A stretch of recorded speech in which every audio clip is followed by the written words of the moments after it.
स्वर्गाहूनही नगरी न्यारी.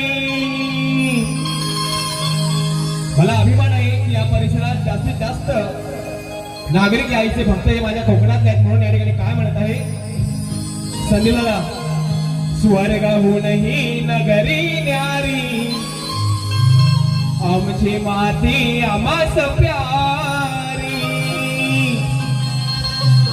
स्वर्गाहूनही नगरी न्यारी आमची माती आम्हास प्यारी. जाशील विसरून दुनिया सारी माझ कोकण जगा